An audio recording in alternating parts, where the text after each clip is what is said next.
What have you done? Kerrigan, the die you cast. This is the last day. Your swarm darkens the sky of any planet. Forget Minsk. Forget all of it.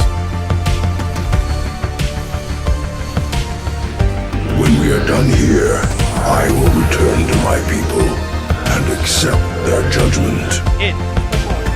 Yes? Command, we've found Kerrigan. She's holed up in Zerg base. I made my peace long ago.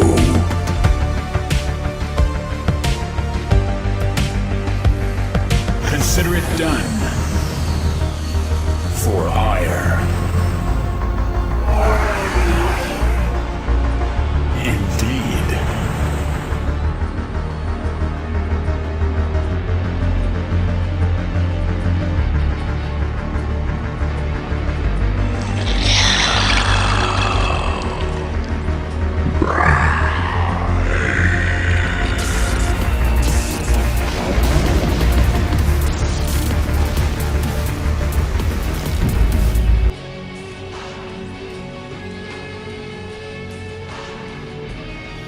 Welcome, welcome, welcome.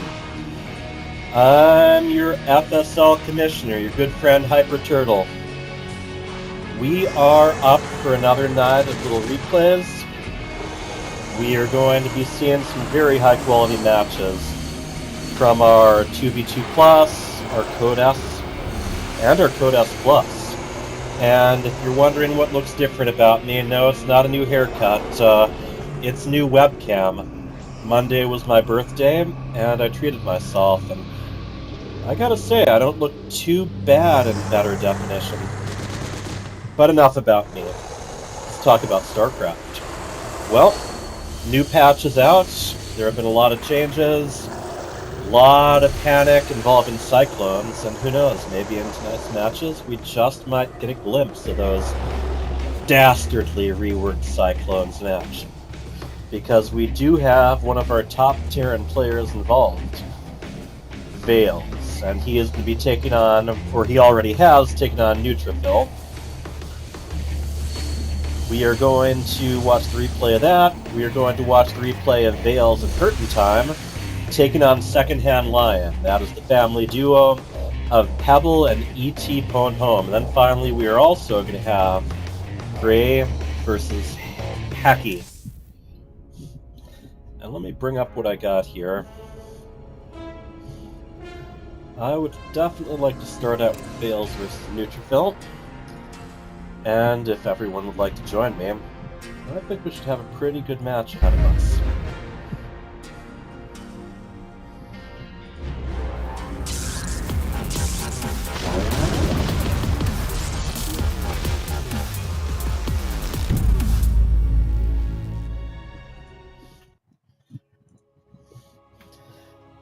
Now Vales, very skilled Terran. I know he's kind of sold himself a little short lately, but his opponent actually, long-time FSL player, he is the Purple Protoss, and his name is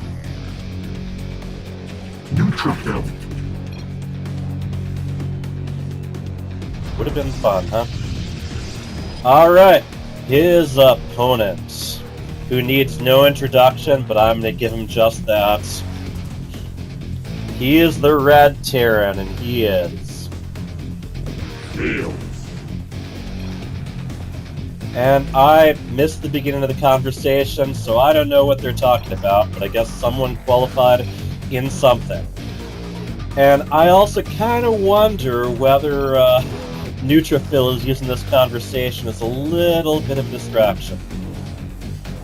I don't think he's got a proxy in mind, but he has been known to steal some gas, block some expansions. Granted, expansion blocking is definitely not nearly as effective against Terran, so maybe he's just taking a look around. 3 set wins, probably the sweet spot. I'm so tempted just to start this replay over so I can figure out what the heck they're talking about, but I mean, it wouldn't affect what I'm talking about. I'm just talking about this game. And of course, yeah, you got the probe there. You might as well be a little annoying with it. Meanwhile, Neutrophil, making sure that his opponent can't do the same on his side of the map, puts down the expansion. He is going to be ready to collect. Now, Vales, meanwhile, opting just a little bit more defensive. He does put down the second supply depot and completes it. Not just halfway completed, and he is going double gas as well, so I don't know. I think he is looking at some tact or some aggression straight off the bat. Takes a look around with his SCV. Doesn't see anything too interesting. Cybercore, gateway, and an expansion. Now, of course, with this probe over here, he knows that his opponent hasn't expanded yet. That might not be strange, though. It is not unusual for Terran to build their command center in the main. And this Marine says, no. No more free scouts here. And both of the workers literally bump into each other as they're going back. Actually, I don't know if that would be considered literally. I think it would be, because they actually did make contact. So, yeah, I do not think that would be a figurative statement. Let's take a look. We got unbuildable rocks, and Neutrophil is having none of it. He will not leave that spot unbuildable, and more than that, he will not accidentally a-click onto that Blaze Defending. You do that once or twice, then you kind of get in the habit of dispensing of these little lowered supply depots. They technically work. What do we have back home? We do have we have the brand new reworked Cyclone in production. He does not have a reactor on the factory yet, so I don't know if he's planning to go with many of them. He seems more content to keep the Marines coming. Yeah, I think that Cyclone is there just in case there's an Oracle set on him. Meanwhile, back home, robotics facility, Twilight Council, and a nice hallucinated Phoenix making its way across. Both of them keeping very close tabs on each other, not wanting to be caught unprepared for anything.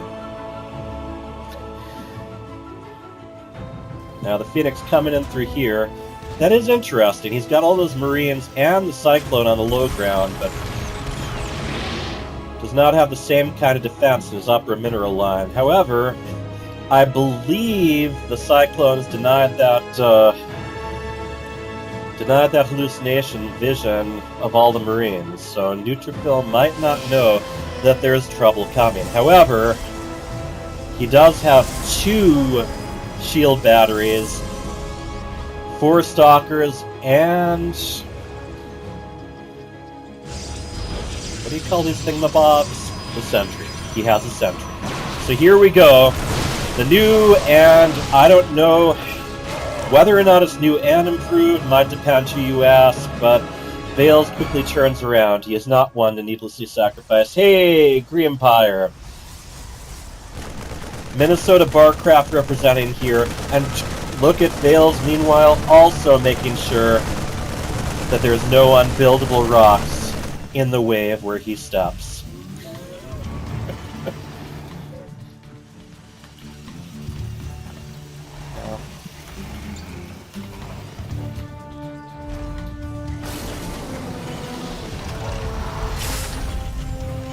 Another old buddy of mine. We got buddies in the Twitch chat. We got buddies whispering me, and we got an immortal. Anyone who's been watching Pig, some of the other streamers, robotics facility has been very heavily favored as far as defending against the new Cyclone, should someone go all out with it. But Vales, meanwhile, going more with what he's comfortable with, what he's usually successful with. He's keeping the siege tanks rolling out. He's just about to get stem. And here comes another... Yes, you are hallucinating. That is not a real Phoenix.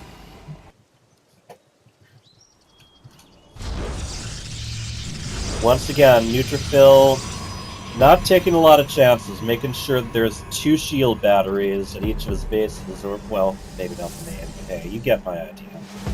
You get what I'm trying to say, even if I'm no good at saying it. And we have a warp prism making its way across the map. Some of you may recall from the patch notes that transports are just slightly more visible on the minimap, and that benefits me too as an observer.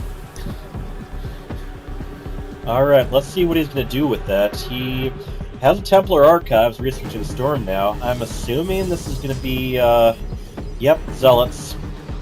Going to put them right there, and there is not a lot defending the main base mineral line. And look at this.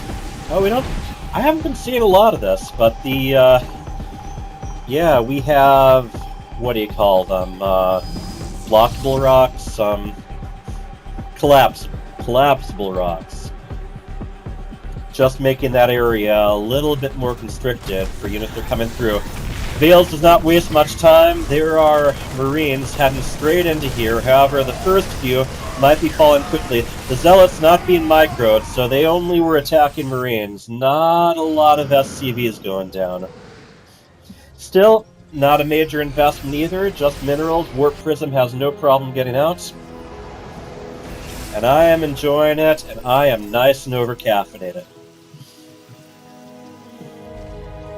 And I like this from Neutrophil. He's got that sentry, he's got that extra energy for these free scouts. He is making sure that he knows what's coming at any given time. And yeah, here's the more standard too. He's going to have some observers out, just so they can catch anything as they move. I don't think Vales is going... Well, I was just going to say, I don't think Vales is going to allow another Warp Prism in, but seems like his whole army making its way over the corner and then forward. And was there... I don't see the observer there anymore. However, this Phoenix is going to catch the gist of what's going on. There is a major push this season. Destroying the rocks, we are seeing a lot of casualties among the rocks on this map. Making Dustin Browder proud. And here we go. We're going with mostly Storm, Stalker, Immortal. Here we go. Tanks are sieging. Marines are stimming. They are pouncing on the defenses. The defense is falling back. They have, yeah, Storms protecting their path, protecting their retreat. Plenty of shield batteries to fall back to as well. Vales keeping things alive pretty well, but I think Neutrophil is getting the upper hand. He is taking out the tanks. And I think at most there's going to be a few Marines escaping from this battle to tell about it another day. Neutrophil gradually pursuing. I think he's going to see what kind of damage he can get done. Both players have +1 attack at this point for their basic units. Neutrophil, meanwhile, gets the Disruptor tech, and ouch! Alright, that Disruptor, 9 kills on it so far. Liberator's going to make life a little bit complicated. Yeah, he's going to be running out of Stalkers pretty soon if he doesn't very carefully position and focus fire. He does just that. Neutrophil, no rookie to this game. And look at Vales, down over 30 supply, forced to lift off Command Center. He might actually get it to safety since there aren't a lot of Stalkers here. But in the meantime, another tank goes down. And I think he may very well be on the ropes here.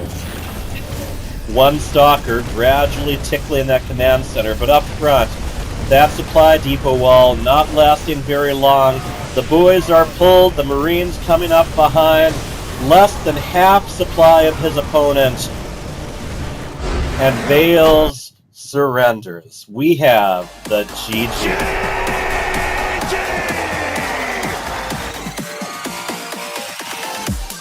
What a match. And I gotta say, Neutrophil really seemed to have Vales' number, kept a constant eye on him, very successfully defended against the aggression, and then turned it right around. His harassment might not have done much, but at the very least, he was able to keep an eye on his opponent throughout that match, and he had just the army composition to deal with it. So we are going to go into map 2.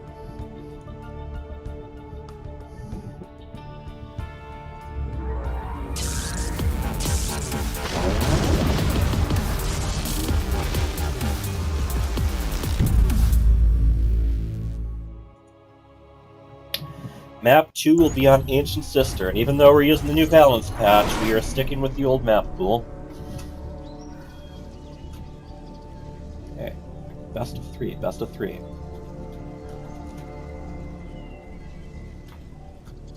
Oh, best of three.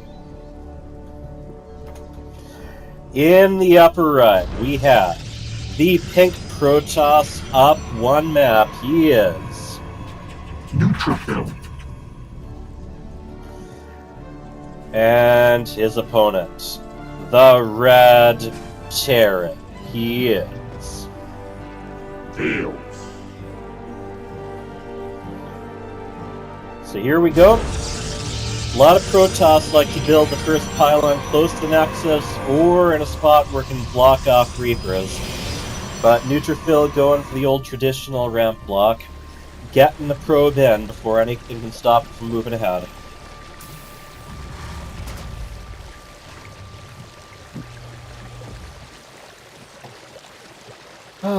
No Matheson bot in the chat just yet, folks. I should really be reading some poetry on behalf of our, sorely missed AI bot.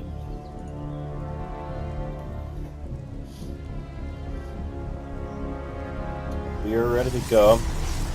Neutrophil taking similar tactics, both getting in the way a little bit in his opponent's natural, and making sure that his gets down, even having the probe saving the spot ahead of time. Let's just take a moment to appreciate how much the Tal'Darim Assimilator matches just really complements the Brood War Nexus. Alright, now that we're done with that, let's go back to the action. Vales, not wasting any extra time expanding. He is putting down the second supply depot in the wall a little bit later. And he is going out with a Reaper who is having none of this. He will not let this probe cause any more delays. And he is going to go out and take a look at the enemy base. Definitely no kind of wall in the way of the Reaper jump points, which, at this point shouldn't be too big of a deal. We have an Adept coming out because, of course, Neutrophil already knows that the Reaper is on its way after it took that detour to kill the probe. Here we go. Reaper's on the prowl. And here we go. Look at that control on Neutrophil. Moving the Adept to one spot, bringing the Shade to the other. Doesn't quite get that Willy intercept. He does! -1 Reaper for this. Fortunately, he does have another on the way.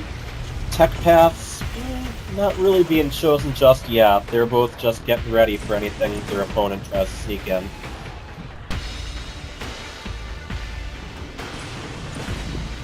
Here comes Reaper number 2.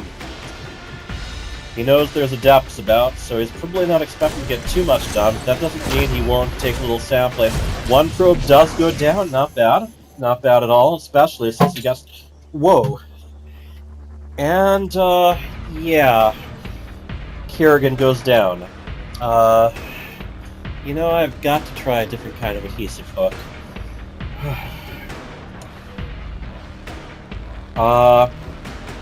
Yeah. So, just like Destructible Rocks, me and my Destructible, mapped prints.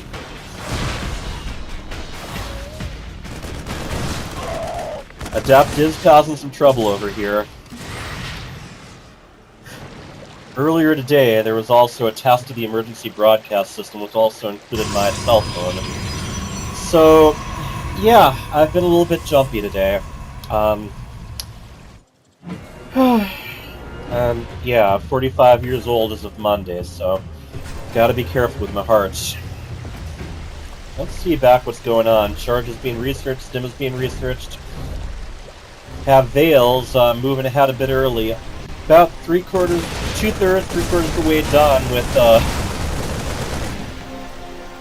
with his Stim. Or with the +1 attack.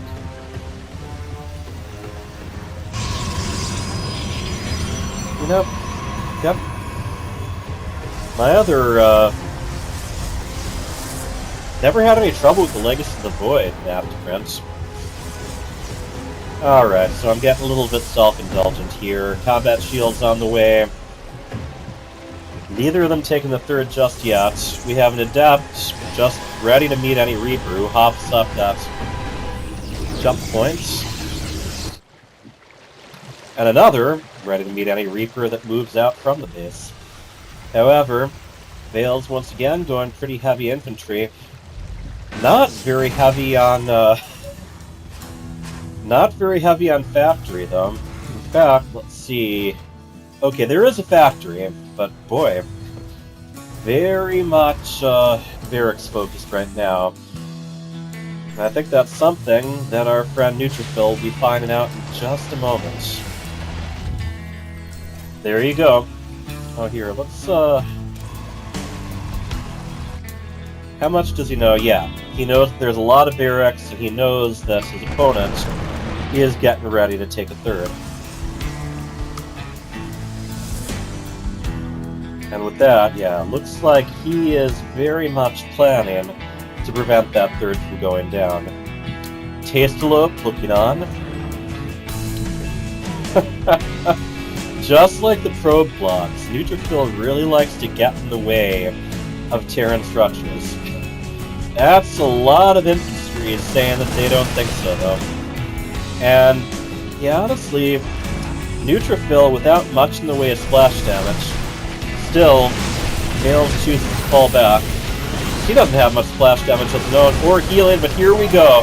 That is a lot of damage output. He kites his way back, takes out some zealots. Neutrophil moves back, and even makes a corner a little bit deeper.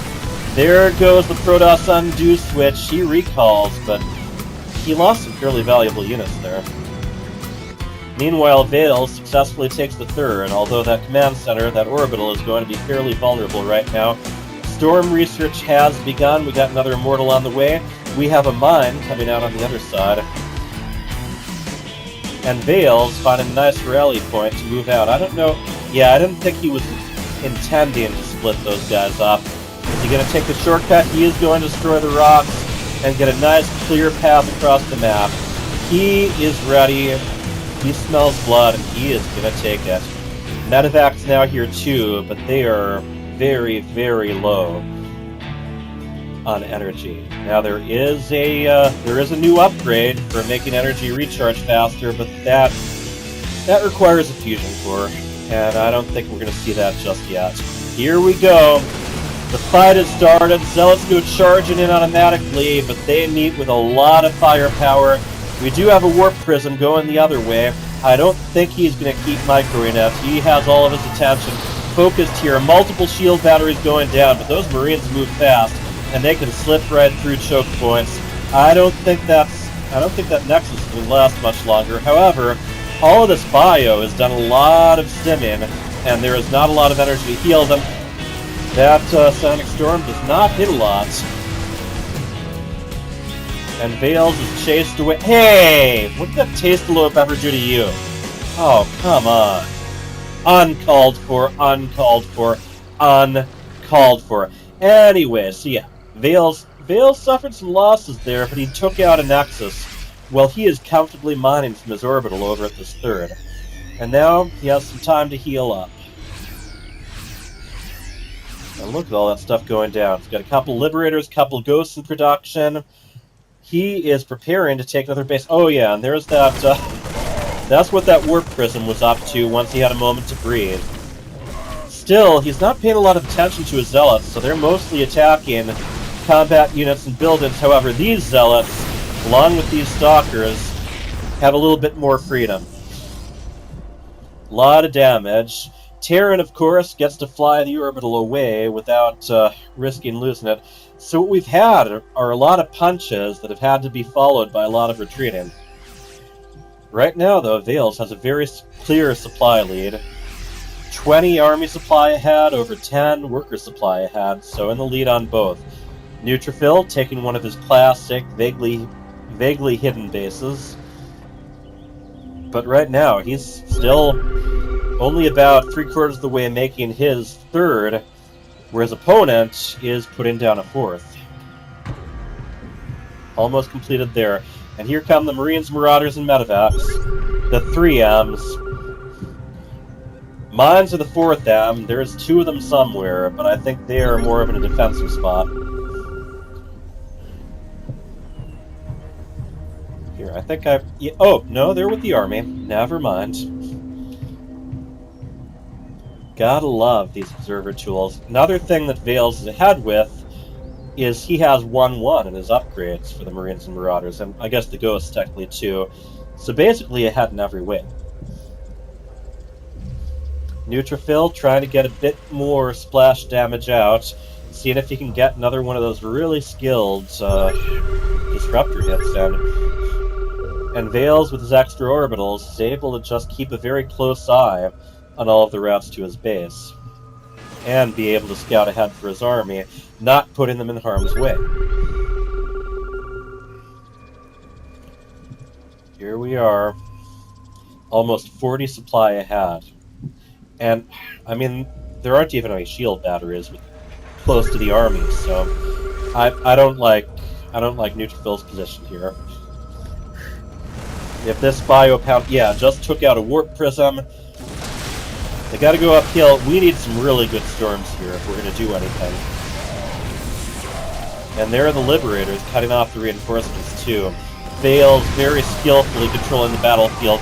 Ooh, those Ghosts go down fairly needlessly. I think they did get some EMPs on the Archons, or something did. Those Archons not gonna last very long. We just heard another Ghost die. Those screams are very hard to miss. Medevacs left behind, they do not boost, so one of them goes down. In the end, though, look at the army difference here. And they are going to enemy territory.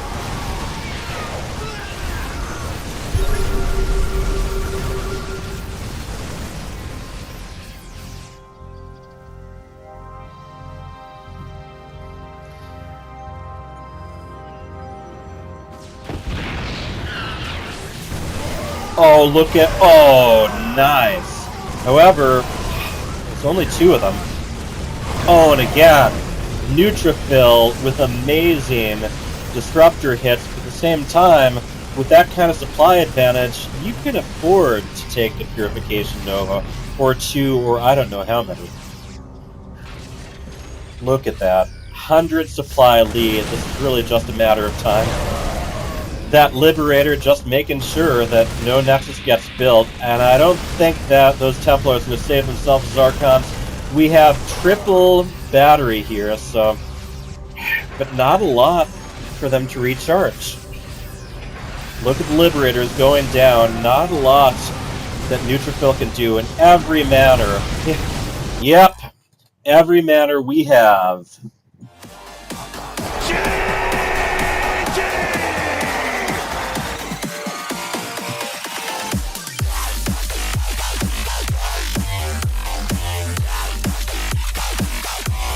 Alright, Vales showing himself very dominant that match. He got an early lead, and he kept it. I mean, granted, we had some back and forth, but he managed to get that 3rd down, despite his opponent's best efforts.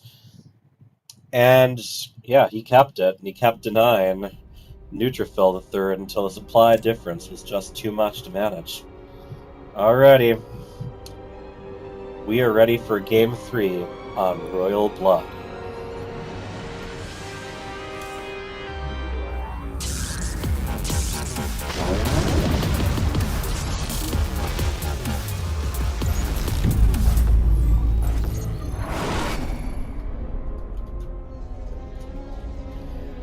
In the lower left.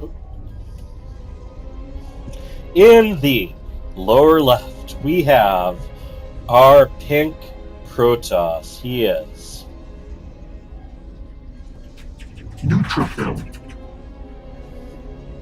And his wait, what? His opponent, the blue Zerg, he changed not only color but race as well.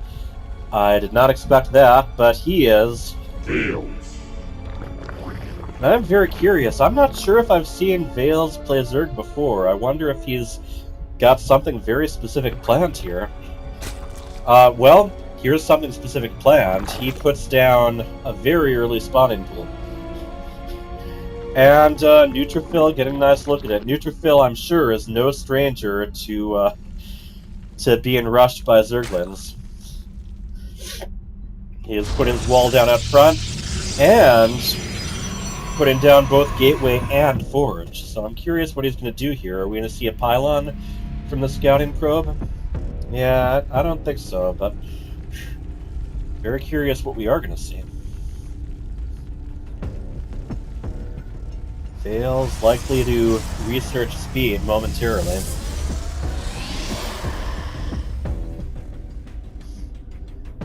He knows what's up. 6 Zerglings are on the way. The Metabolic Boost speed upgrade only just started. That's okay. We have a shield and a zealot. I think that'll at least deal with the immediate threats. And yes, in FSL, we do allow people to switch their races around from map to map. Come on, we got Greenpire in the audience, Vales. I want you to do him proud. Here we go, adding to the wall, like I said. Neutrophil, well, it's not his first dance when it comes to this kind of rush. And Vales keeping a pretty close eye on his opponent with the Overlord. Cybernetics Core just going down. Vales taking his natural, and Neutrophil taking his very well defended natural, and looks like he wants to double down on this. Looks like he does want to go with the Banelin bust. And I seriously doubt that Neutrophil will be surprised by that. Oh, but look at this. Early lair. I'm not sure exactly what Vales is up to, but I definitely want to find out. No workers at all on the natural, so it is strictly there for larvae, I believe. Not even a queen, so I don't think he's going to be able to transition out of this. This is an all-in. And I'm pretty surprised, not just him switching races, but also doubling down to this extent, putting all the chips on the table right now. Now the Banelins, yeah, they do bonus damage against light, they do bonus damage against structures, they do not do bonus damage against stalkers, which are an armored unit. And here we go. I'm sure he wants to just hit with this as soon as possible. And, oh, look at that. Already spends one of the Banelins against that Zealot. Neutrophil, get another Adept out. Here we go. Zergling Rush. Zergling Rush still. And yeah, look at that. There's a whole gauntlet here. You get past the Zealot, you have to take on the Adept. You get past the Adept, you gotta take on the Stalker. And behind that, yeah, you got these cannons and pylons, and one drone on the natural. Okay, so Vales does realize he's going to have to get some mining behind this. Oh, that is why he got the lair. He is getting Dropo Lords. He is getting transport from this Overlord. So with all those defenses on that wall, he is going to take care of this.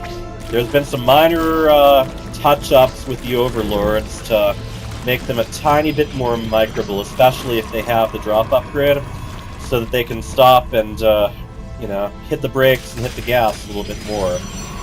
I do not think Neutrophil was expecting this. He's got a Stargate on the way, and here we go. The thing is, yeah, the probes can just retreat down to the other mineral fields, and there's nothing hitting the front right now. Alright, back into the Overlord they go. And, yeah, the Stalker not available there, so I mean, he got some damage done.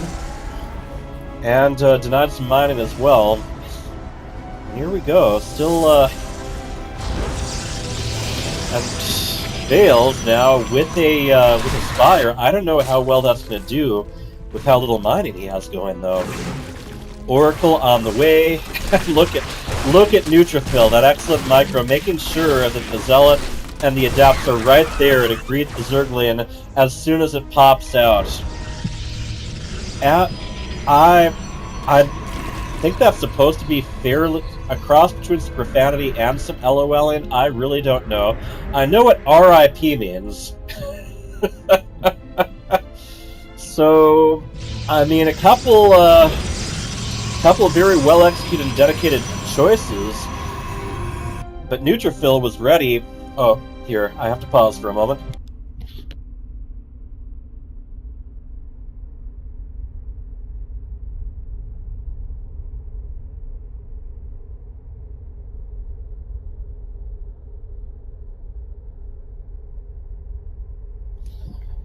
Daughter coming home from dance.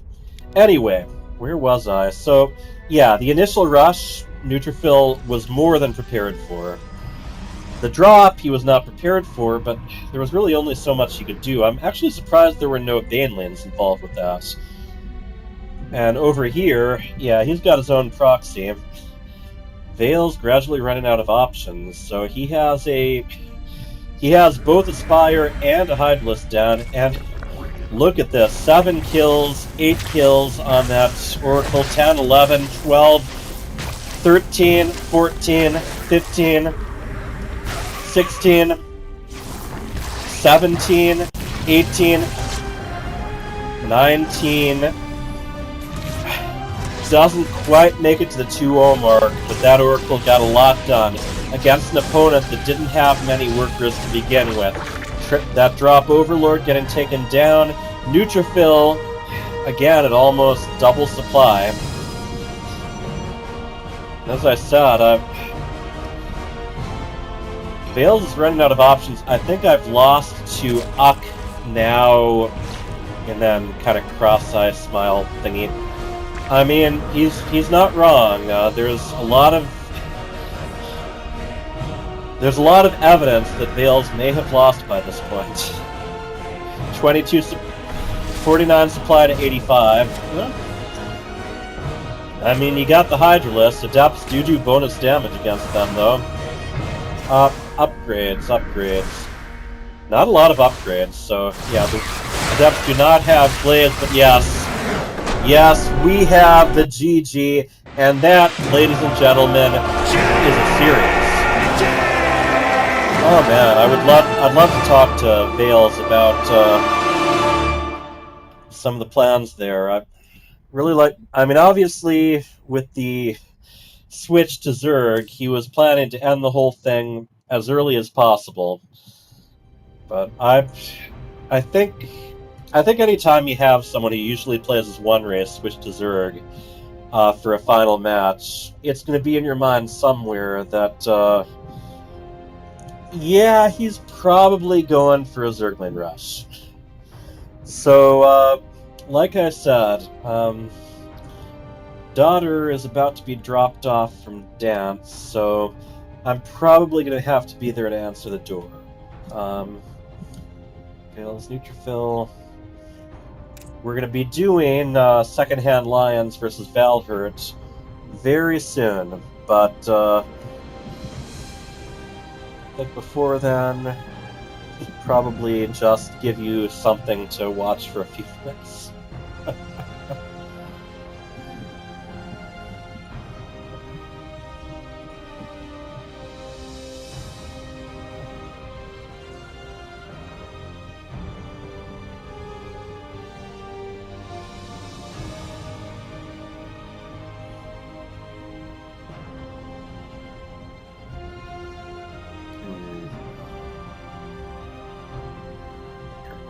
Dinner.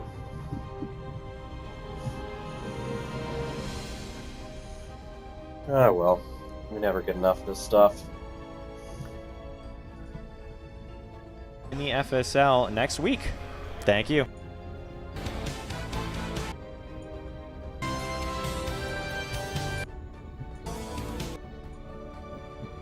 Exposure under all right, I guess. Little intermission. I will be back momentarily. Yeah, some absolutely. Talented kids in there. You've been involved with FSL. So. Yeah, for quite a while. I'm one of the main casters there, so it's a lot of fun. You get to see a lot of excitement, a lot of passion for the game, even at the lower levels and stuff, and it really helps you see just how much fun StarCraft can be at all levels, really. So it's pretty wonderful. And yeah, I mean, we're gonna have a pretty awesome set of games here for you guys. It's gonna be a 4v4 to start between a bunch of the FSL players, and they're all really hyped and excited to play this out and kind of show you what they can do.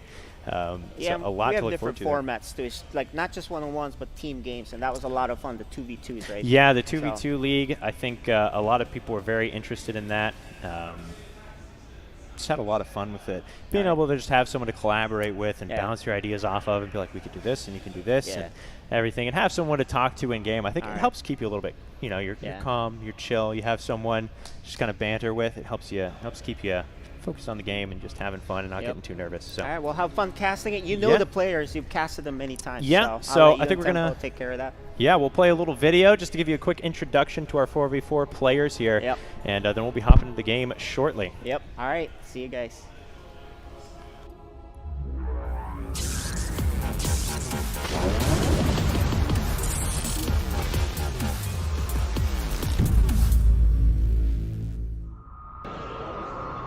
What's up, guys? We're going to talk to the FSL people here. Who's playing?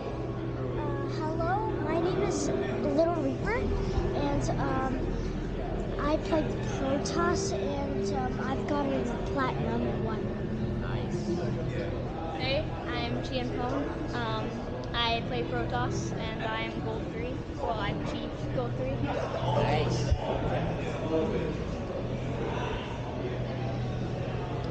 Hey, what's up? Tell me your name, game name, your ranking, what race you play. I'm Dominic. I'm Deepu. I play everything, and I'm Plat 1, I think. Yeah. Nice. Hello, I'm Ethan. I go by ET. I play Terran. I'm like Silver 2. Silver. Nice. Menace, Zerg, Diamond 1. All right. Okay. Hyper Turtle, Platinum Random. Nice. Tell me your game name, your race, and what level are you? War Bunnies. I'm a Protoss and low Diamond. Nice. I am Fenrir. I am a Silver 1 player. I don't know my MMR. I'm a Terran. Nice. Hi. So tell me your name. Instability. And what race you play in your ranking. I'm in Diamond 2 with Protoss, but tonight I'll probably be playing Zerg. Hey, I'm Neutrophil. I play random, and I'm high Diamond. Nice. And I'm Champone. oh yeah, we saw you already. There you go.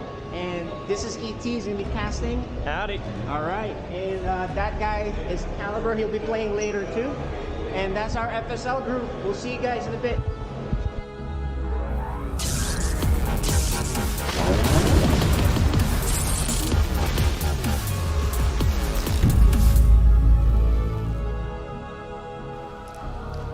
Ladies and gentlemen, we are back, and I'm joined here by Kwame Timpo. And we're going to have an exciting match, and one you've not seen before, never before seen on Cheesadelphia's stage. A little bit of a 4v4 action. You're just introduced to the players a little bit there. It's going to be on Concord Alley, and I think they've got some spicy things cooked up for us, Timpo. Yeah, you were telling me a little bit of some trash talking. Yeah. Whoa. They don't play nice. No, they don't play nice. These kids these days, I tell you. Yep, they are just uncouth, unmannered. It's disgusting, really. But it's beautiful at the same time. You know? Absolutely beautiful. The competitive spirit, because sometimes you just gotta let it all out. Yeah, absolutely. So it should be a fun time. Just a little show match to kind of show more about the FSL. We do, of course, it takes place every Wednesday and Friday. And seasons run a few months at a time because obviously there's a lot of people interested in playing, so there's a lot of matches to do. Yeah. Tons of excitement. Some great storylines as well. I bet This you're league, very familiar with them, too. You can start a season with nothing, and then you're diamond by the end of it, right? Like, there's so much improvement that can be done at this level and so many months to do it over. But that said, we're going to be hopping into game here as we are loading into the map. It's going to be Concord LE as we are here in the bottom left-hand side of the map, we've got our pink Terran player from Psystorm's community team. It is Neutrophil. And his ally, one of the many, the dark gray Zerg player, she is in. Another teammate, the dark green Protoss player, he is Fenrir from Redstone. And rounding it out, we have the light green Protoss player trying to confuse us. We have Warriors from Minnesota Barcraft. Hey.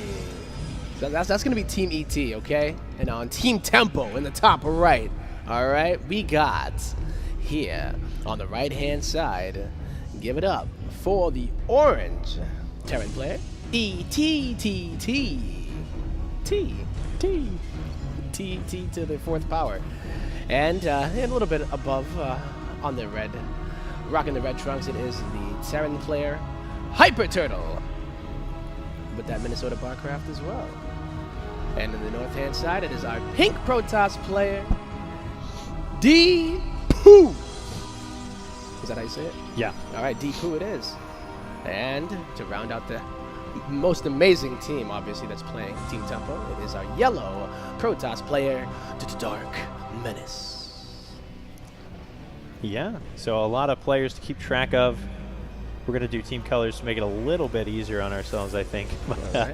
We'll see. The red versus the blue, that works for me. All right. So I can give you a little bit of backstory on some of these players. We have our team captains on each team, Neutrophil and Dark Menace. They're actually KJ's teenage sons. Yep.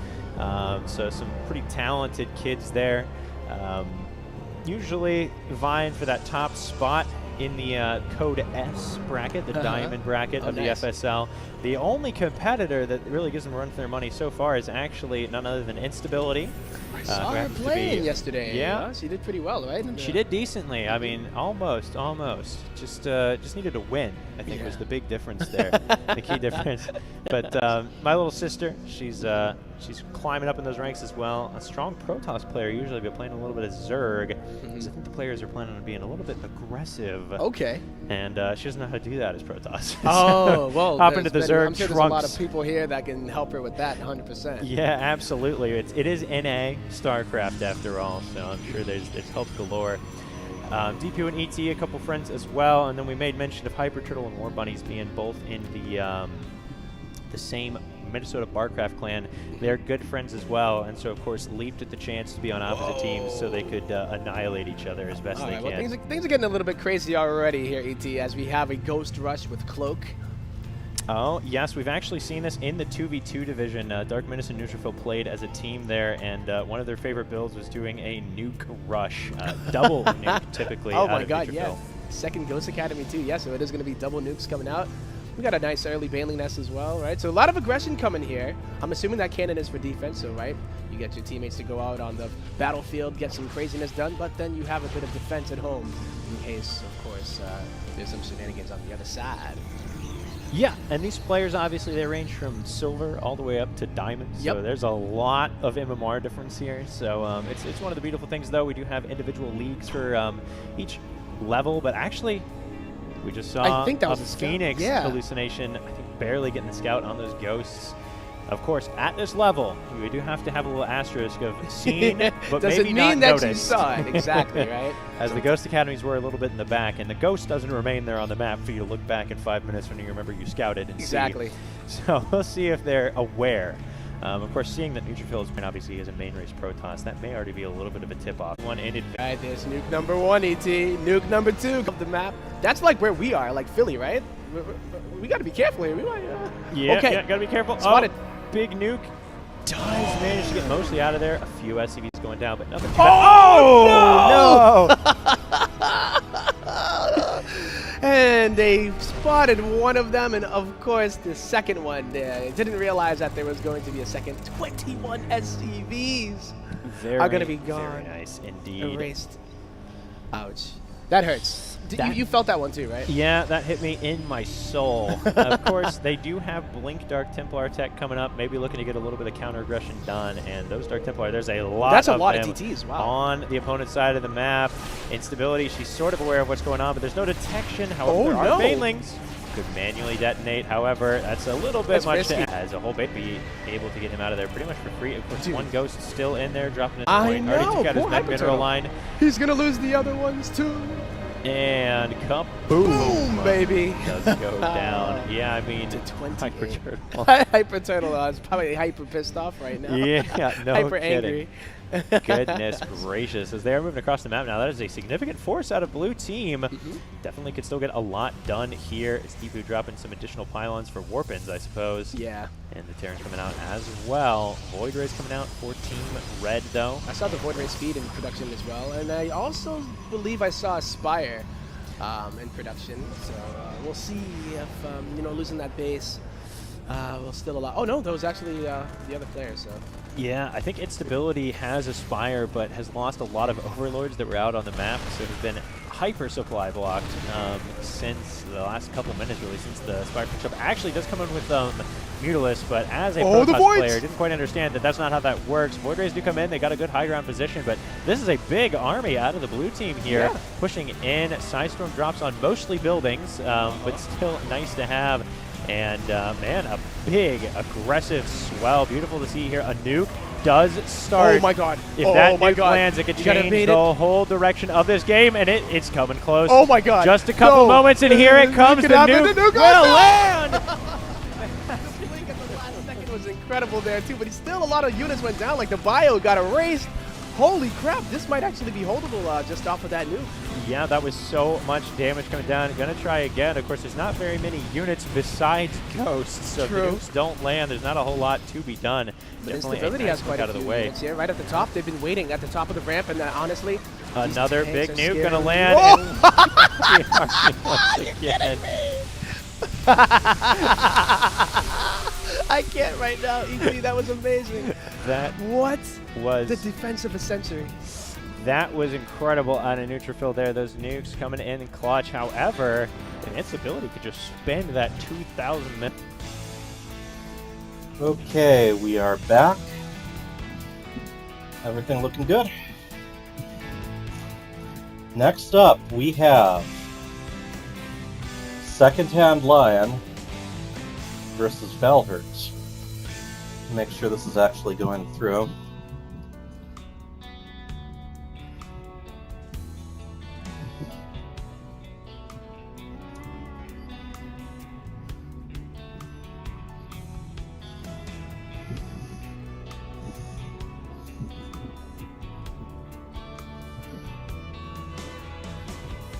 Am I live or not? It's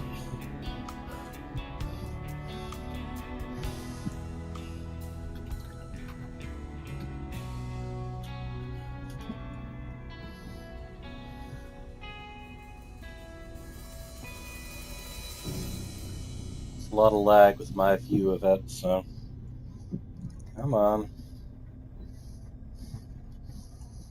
Well, let's see if we can at least get this up.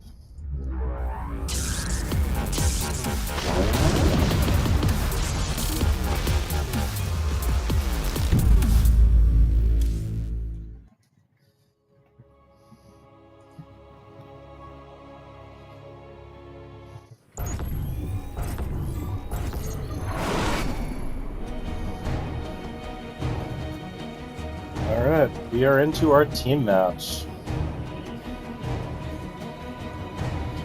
And wait, is this showing up or not?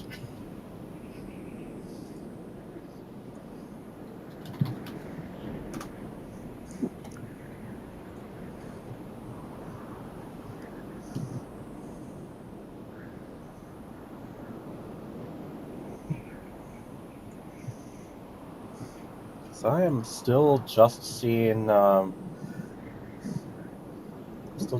video from before.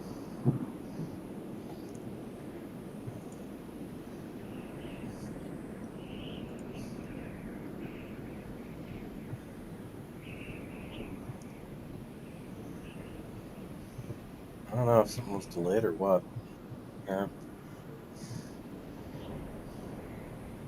Oh. There, now I see me. Alright, let's get back to it then.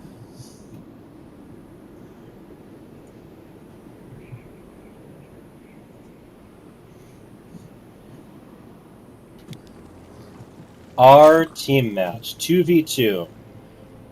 In the upper left, we have the Red Zerg. He is E.T. Pone Home. And his teammates, the Zerg in the orange.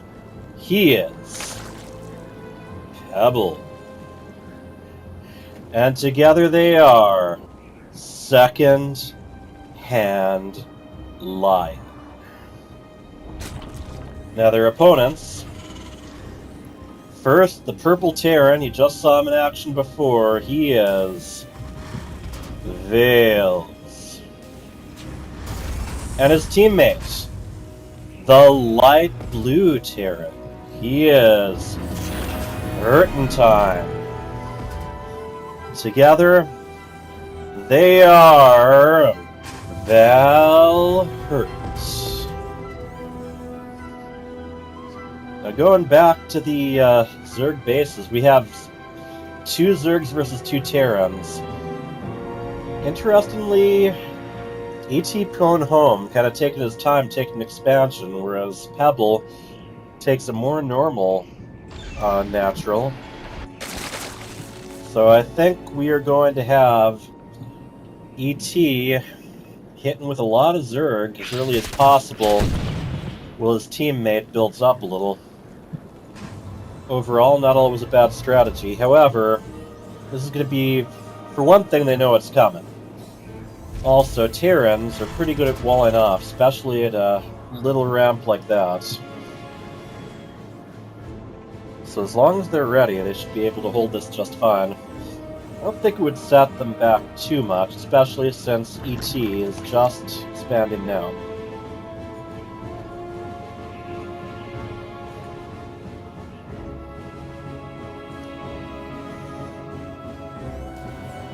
One Reaper and 1 Marine standing guard.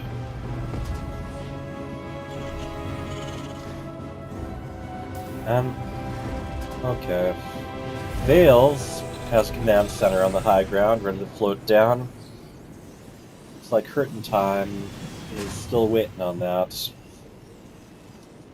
Going double factory, and an armory on the way too, so maybe he's going Hellbats? Zerglings for speed, they rush in and they quickly turn around.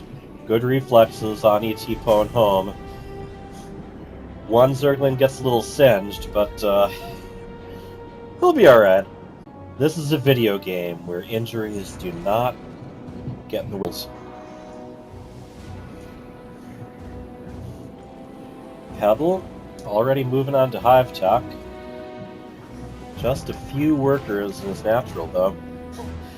And E.T. expanding ahead. Well, Pebble takes the pocket, and here come the Hellions. Looks like Zergling's back on the menu. They got their speed, so shouldn't be too hard for them to get away, but some of this is going to depend what they have back home. Multiple Queens ready to intercept, but the Zerglings, meanwhile, aren't going to help much, especially not off creep. And we have Reapers joining the fight. What kind of damage will they be able to do? They decide to turn around and focus on this third from ET. And look at more and more Hellions on the way. And a Banshee getting ready to join too, so definitely going for mobile offense. These Queens tiptoeing in. Will the Zerglings try to come around the back and keep them from getting away? In the end, I mean, they're going to be able to use, the minerals, everything else to just keep themselves from being surrounded. Oh, and here we go, Hellbats moving in, but no, I don't think that's going to work out. Some of the light bonuses have been nerfed by Hellions and Hellbats. So I believe it takes maybe 1 extra hit to take down a Zergling. Pebble moving out with some Hydralisks. And ET is staying active on the map with the Zerglings. Going very close.